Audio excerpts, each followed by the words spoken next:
नमस्कार. मी आता तुम्हाला शनीविषयी बोलणार आहे. शनीविषयी माझ्याकडं 2 उदाहरणार्थ कुंडल्या आहेत.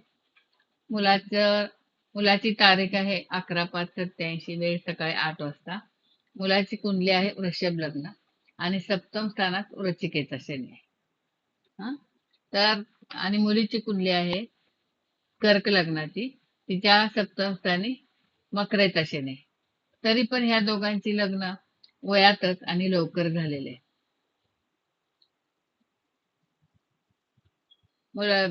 मुलाचं वय 27 वर्षी लग्न झालंय आणि मुलीचं 23 वर्षी लग्न झालं आणि त्यांच्याही वैवाहिक जीवनात काही अडचणी नाहीत.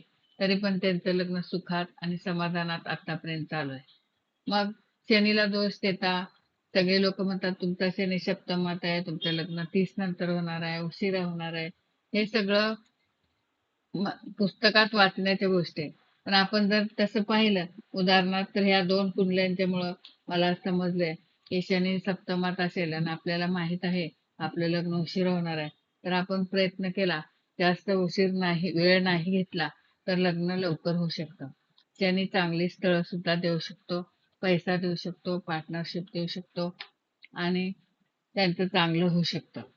फक्त लोकांनी शनीचा भाव करून शनीला घाबरावं माणसाने. आणि प्रत्येक ज्योतिषी असंच सांगतात की तुमचा सप्तमात शनी आहे, वक्री आहे, तुमचं लग्न लवकर होणार नाही. त्यामुळे माणसं शनीला घाबरतात. तर शनीला घाबरण्याची काही सुद्धा गरज नाही. शनी सगळं चांगलंच देतो. फक्त आपण त्याच्यावर श्रद्धा ठेवली पाहिजे आणि आपलं लग्न उशीर आहे हे आपल्याला कळलं तर आपण जास्त न वेळ घेता थोडेफार तडजोड करून लवकर लग्न केलं तर होतं आणि सगळं पुढं चांगलंच होतं. त्यामुळे शनी सप्तमात आहे म्हणून घाबरून जाण्याची काही सुद्धा गरज नसते.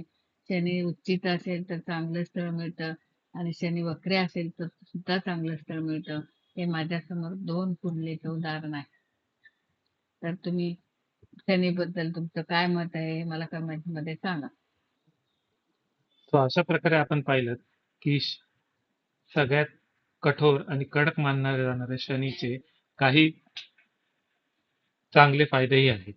त्याला घाबरून जाऊ नये, आपले कर्म स्वच्छ ठेवा आणि आपल्या नशिबावरती विश्वास. असेच पुढे व्हिडिओ पाहण्यासाठी आमच्या चॅनलला लाईक, शेअर आणि सबस्क्राईब करा. भेटू पुढच्या व्हिडिओ. थँक्यू.